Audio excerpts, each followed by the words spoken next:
How do you find the perfect person to marry? Okay, good question. Here's a very, very short, quick answer. I got this. Don't worry about it. You don't. You don't find someone perfect. Who's perfect?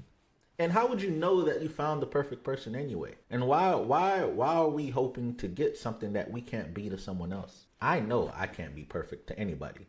So why would I seek a perfect person? The word perfect doesn't mean flawless. The Greek word teleos in Matthew chapter 5 verse 48, when Jesus says, "Be perfect as your heavenly Father is perfect," means whole, mature, complete.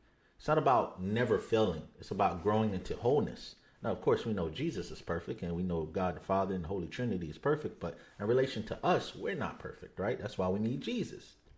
That means marriage was never designed to be about finding a flawless, compatible partner who checks out every box on your list. Because don't lists change? As we grow, don't our lists change of what we want and what we desire? Don't people change? And if marriage is built only on compatibility, then that means when we're no longer compatible, what happens to the marriage? Do you just end it because, well, it was a good run. I used to like doing this. Now I like doing this. You don't want to do that. Well, see you next year. Have a good life.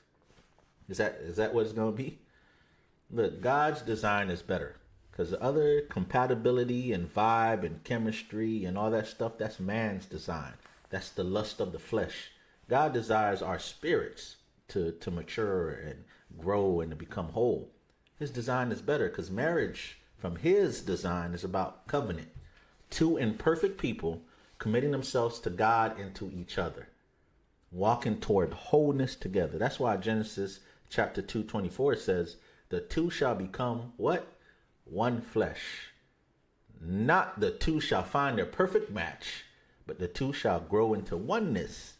Be the kind of future husband or future wife who leans into God's covenant love, not a checklist love, because compatibility, it might start the spark and you might have good times and chemistry and feel a rush. But when those feelings fade, because people change, covenant is what's going to make the marriage last. And that's what's going to be working on your character the most. That's not only going to benefit your marriage, but benefit all of your relationships.